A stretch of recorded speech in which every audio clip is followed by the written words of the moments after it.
So I'm recording this from our little karaoke space we have. But welcome to episode 0 of the Shitty Guitarist, essentially.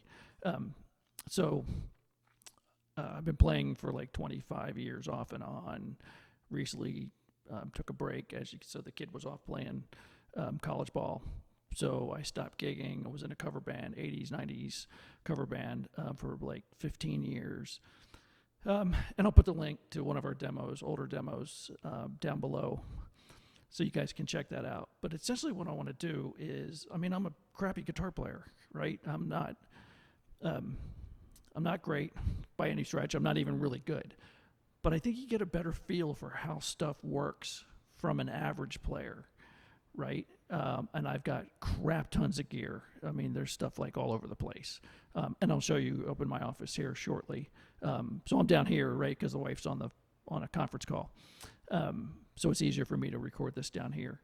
But essentially, I want to demo a bunch of gear, pedals, and I think we're going to start with pedals.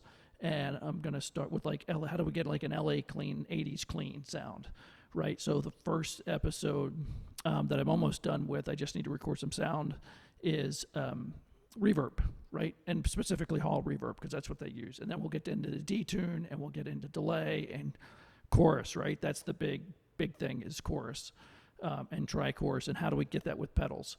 And then I also want to show you some, let's look at a mini pedal compared to a full-size pedal, right? And how those work as well. The one thing I want to do today, after I record this, I'm going to head up to the studio. I'll show you a studio. It's like my office. It's a little tiny space. But I'll go through the rig that I'll use to do all the pedal demos. But I also just acquired an old Rocktron Power Station, and how that, right, doesn't do anything for your sound. I don't even think it really protects your gear any. It's not that high level of a power conditioner or anything. But it cleans up the mess.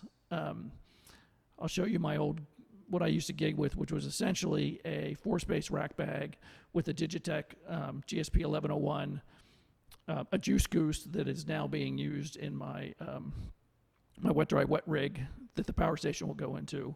But then it's got a Rocktron rack interface, which requires 9-volt AC on a barrel plug, and also in the my rack bag was a Sennheiser digital wireless unit that also uses 9-volt AC, right? So I've got the Juice Goose, and I have a pedal power AC.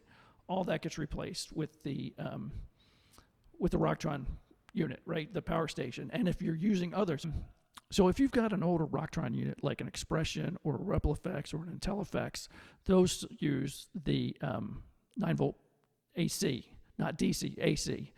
Barrel plugs, right? So you can run all of those off of the power station. So there's 4 plugs, and I'll show you the unit here shortly, but there's 4 regular AC plugs that you can plug in, and then there's 5, I think, of these 9-volt AC adapters that you can use. So it cleans up a bunch of stuff. You don't need to have a power supply and then a separate pedal power AC. It all works off that one. So anyway, I'm going to head upstairs now, and I'll show you what the recording rig looks like. I'll show you the power station, and I'll just show you the mess, because there's literally like pedals all over the floor, because I completely deconstructed my pedal board so I can go through this build and then video the different pieces as we build out this pedal board, focusing on that 80s LA clean sound.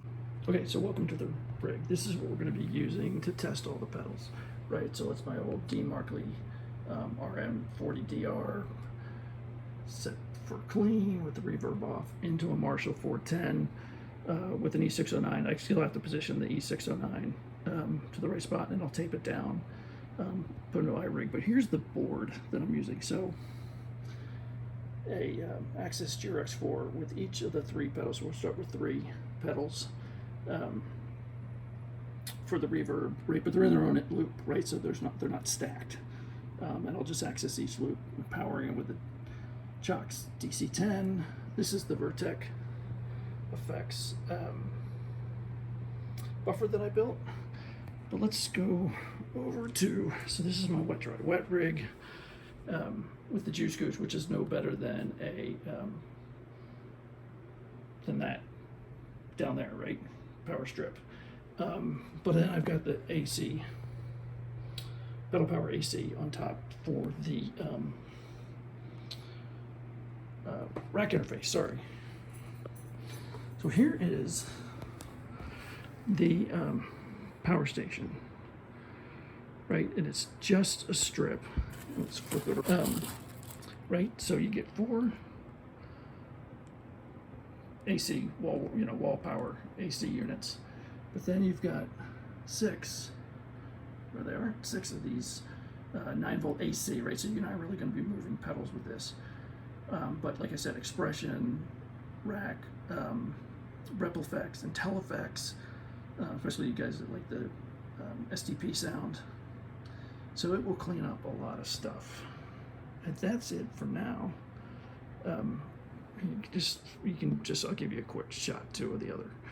Right, I got Rockman stuff all over the place. These are some of my guitars. I'll be using probably the Ernie Ball Access Super Sport or the Sport, which is the one with the pick guard, because I could split the humbuckers, right? Easy to do single coil and humbucker design. But a couple Wolfgangs. I really like the Wolfgangs because of the weight.